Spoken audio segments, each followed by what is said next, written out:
તો વાત કરીએ નકલી પનીરને લઈને તંત્ર એલર્ટ મોડ પર છે। રાજ્યભરમાં શંકાસ્પદ પનીરના વેચાણ પર આરોગ્ય વિભાગની કાર્યવાહી। અમદાવાદમાં ફૂડ એન્ડ ડ્રગ્સ વિભાગ દ્વારા ચેકિંગ કરવામાં આવ્યું। હોટલ અને રેસ્ટોરન્ટ્સમાં ખાસ ડ્રાઈવ હાથ ધરાઈ। અમદાવાદમાં અલગ અલગ જગ્યાએ આરોગ્ય વિભાગે દંડની કાર્યવાહી પણ કરી છે।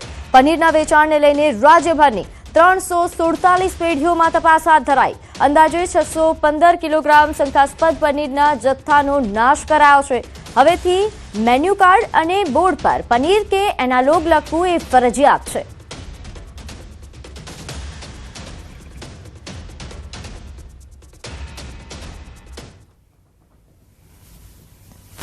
લોકોના સ્વાસ્થ્ય સાથે ચેડા કરતા હોટલ અને રેસ્ટોરન્ટ સંચાલકો સામે હવે આરોગ્ય વિભાગે કાર્યવાહી શરૂ કરી છે।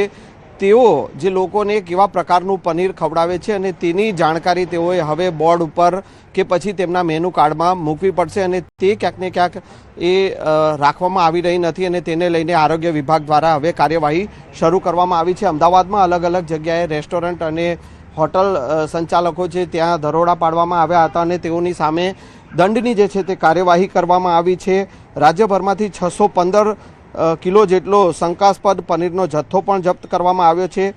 તેઓ કેવા પ્રકારનું એનાલોગ પનીર વાપરે છે કે પછી અસલી પનીર વાપરે છે તે પ્રકારનું બોર્ડ તેઓએ હવે તેમના રેસ્ટોરન્ટની બહાર મૂકવું ફરજિયાત છે અને એ ક્યાંક ને ક્યાંક મૂકવામાં આવતું નથી અને તેને લઈને હવે આરોગ્ય વિભાગ જે છે તેઓએ લાલ આંખ કરી છે।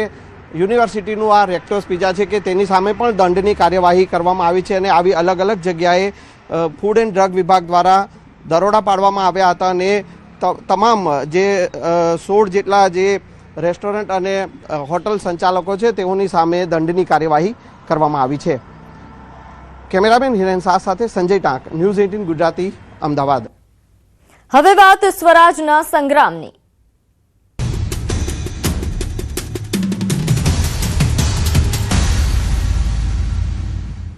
સ્થાનિક સ્વરાજ્યની ચૂંટણીને લઈને ભાજપમાં બેઠકોનો ધમધમાટ શરૂ થયો છે। આગામી 3 દિવસની અંદર ભાજપ 15 મનપાના ઉમેદવારો જાહેર કરી શકે છે।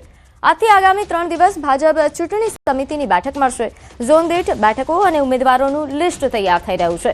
સંકલન સમિતિની બેઠક બાદ 5, 6 અને 7 એપ્રિલે ચૂંટણી સમિતિની બેઠક મળશે। મુખ્યમંત્રી ભૂપેન્દ્ર પટેલ, પ્રદેશ અધ્યક્ષ જગદીશ વિશ્વકર્મા અને નાયબ મુખ્યમંત્રી હર્ષ સંઘવી બેઠકમાં હાજર રહેશે। પ્રદેશ ભાજપની ચૂંટણી સમિતિ આ ઉમેદવારો નક્કી કરશે એટલે ટૂંક સમયમાં ભાજપ તરફથી મુરત્વે અમુરતિયાઓના નામ જાહેર થશે।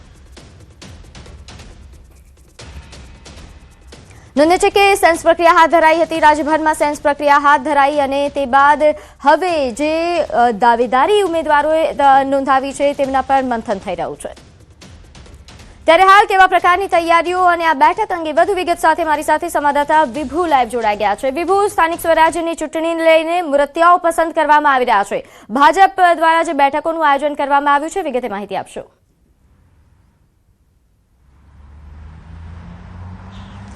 પ્રીતિ, સ્થાનિક સ્વરાજની ચૂંટણીને લઈ રાજકીય પાર્ટીઓ છે તે તૈયારી કરી રહી છે અને ભારતીય જનતા પાર્ટી દ્વારા સેન્સ પ્રક્રિયા છે તે પૂર્ણ કરવામાં આવી છે। દાવેદારોએ દાવેદારી નોંધાવી દીધી છે। અલગ અલગ વોર્ડમાં અંદાજિત 50 જેટલા લોકોએ દાવેદારી નોંધાવી છે, જેની સંકલન સમિતિની જે બેઠક છે તે મળશે અને એ બેઠકમાં જે ઉમેદવારો છે તેના નામ ઉપરની ચર્ચાઓ થશે। કારણ કે પૂર્વ જે મુખ્યમંત્રી હતા, પૂર્વ નાયબ મુખ્યમંત્રી હતા કે જેઓએ પણ કહ્યું છે કે મારા નહીં પરંતુ સારા ઉમેદવારોની પસંદગી છે તે કરવામાં આવે। ત્યારે ભારતીય જનતા પાર્ટી દ્વારા સંકલન સમિતિની બેઠક બાદ ચૂંટણી સમિતિની બેઠક મળશે અને આ બેઠકમાં ફાઇનલ યાદી છે તે તૈયાર કરવામાં આવશે। ઉમેદવારોના નામ ઉપર મહોર છે તે લગાવવામાં આવશે। અત્યારે 11 વાગ્યા પછી આ બેઠકની શરૂઆત થશે અને જે સંકલન સમિતિની સભ્યો છે તે પણ અહીં ઉપસ્થિત રહેશે અને સાથે જ ચૂંટણી સમિતિના મેમ્બરો છે તે પણ ઉપસ્થિત રહેશે અને જે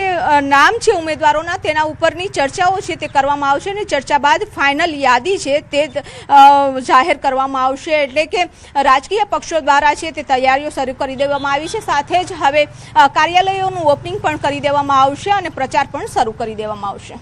જી વિભુ, આભાર માહિતી આપવા બદલ। તો આજે તે સંવાદદાતાએ જણાવ્યું કે બેઠકનો ધમધમાટ શરૂ થઈ ચૂક્યો છે અને આ બેઠક બાદ હવે નામો જાહેર થઈ શકે છે।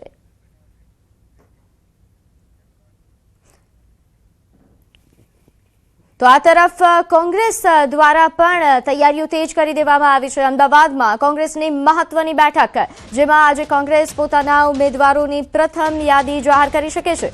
બોર્ડ સમિતિઓ પાસેથી આવેલા નામો પર કોંગ્રેસ આખરી મહોર મારશે. પ્રદેશ પ્રમુખ સહિત અગ્રણીઓ આ બેઠકમાં હાજરી આપવાના છે. ઉમેદવારી સહિતના મુદ્દાઓ પર અહીં ચર્ચા થશે અને જે બાદ પ્રથમ યાદી જાહેર થાય તેવી પૂરેપૂરી શક્યતાઓ વ્યક્ત થઈ રહી છે. વધુ વિગત સાથે મારી સાથે સંવાદદાતા પ્રણવ લાઈવ જોડાઈ ગયા છે.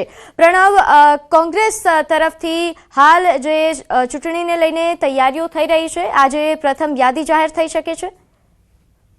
ચોક્કસ. કોંગ્રેસ પાર્ટીની અંદર જે કોંગ્રેસ કાર્યાલય છે ત્યાં સતત બેઠકોનો ધમધમાટ ચાલી રહ્યો છે. પ્રદેશ પ્રમુખ અમિત ચાવડાની અધ્યક્ષતામાં જે નિરીક્ષકો હતા, જે પ્રભારીઓ હતા, તેની સાથે સંવાદ ચાલી રહ્યો છે અને સાથે જ જે સ્થાનિક કક્ષાએ જે પેનલો આવી છે એ પેનલો પર મંથન થઈ રહ્યું છે. ત્યારે જ પ્રદેશ પ્રમુખે જ જે નિવેદન જાહેર કર્યું છે કે આજે પ્રથમ યાદી છે તે કોંગ્રેસ પાર્ટી પોતાની જાહેર કરશે. ખાસ કરીને આ વખતે કોંગ્રેસ પાર્ટી દ્વારા યુવા ઉમેદવારોને વધારે પ્રાધાન્ય આપવાની વાત અહીં કરવામાં આવી છે કોંગ્રેસ પાર્ટી તરફથી. તો સાથે જ ક્રિમિનલ રેકોર્ડ ધરાવતા જે વ્યક્તિઓ છે તે ટિકિટ નહીં આપવામાં આવે તે પ્રકારનો પણ ક્યાંક નિર્ણય છે તે કરવામાં આવી રહ્યો છે. તો સાથે જ જે વર્તમાન સ્થાનિક કોર્પોરેટરો છે, સ્થાનિક તાલુકા પંચાયતના સભ્યો છે, જિલ્લા પંચાયતના સભ્યો હોય, એ સભ્યોને પણ રિપીટ કરવા કે ન કરવા, જીતનો ક્રાઇટેરિયા છે કે નથી, એ તમામ પહેલુઓ ઉપર તેઓ ચર્ચા કરી રહ્યા છે. અને જે સ્થાનિક ચૂંટણી સમિતિ જે બનાવવામાં આવી છે જિલ્લા કક્ષાએ, તાલુકા કક્ષાએ, એ તમામ જે લોકો છે એક પેનલ છે તે બનાવીને પ્રદેશ હાઈકમાન્ડને સોંપવાના છે. પ્રદેશ હાઈકમાન્ડ તેમાંથી છણાવટ કરીને જે જીતી શકે તે ઉમેદવાર, નવા ચહેરાઓ, મહિલાઓને પ્રાધાન્ય, નવા યુવા ચહેરાઓને પ્રાધાન્ય, તેને લઈને પ્રભારીઓ સાથે, નિરીક્ષકો સાથે સંવાદ કરશે. ત્યારબાદ એક મોડી સાંજ સુધીમાં માનવામાં આવી રહ્યું છે કે કોંગ્રેસ પાર્ટી પોતાની પ્રથમ યાદી, તેમાં પણ જે પેનલો, જે બોર્ડની અંદર સિંગલ પેનલ આવેલી છે એ નામો છે તે કોંગ્રેસ પાર્ટી મોડી સાંજ સુધીમાં જાહેર કરી શકે છે. જી, આભાર માહિતી આપવા બદલ. સ્થાનિક સ્વરાજ્યની ચૂંટણીને લઈ તમામ પાર્ટીઓ એડીચોટીનું જોર લગાવી રહી છે. ત્યારે એઆઈએમઆઈએમ પણ મેદાનમાં ઉતરી છે. એઆઈએમઆઈએમ દ્વારા અમદાવાદમાં જાહેર સભા યોજાઈ. ખાનપુરના જેપી ચોક ખાતે અસદુદ્દીન ઓવૈસીએ જાહેર સભા સંબોધી હતી. લોકલ બોડી ચૂંટણીમાં એઆઈએમઆઈએમ મેદાનમાં ઉતરશે તેમ જણાવ્યું.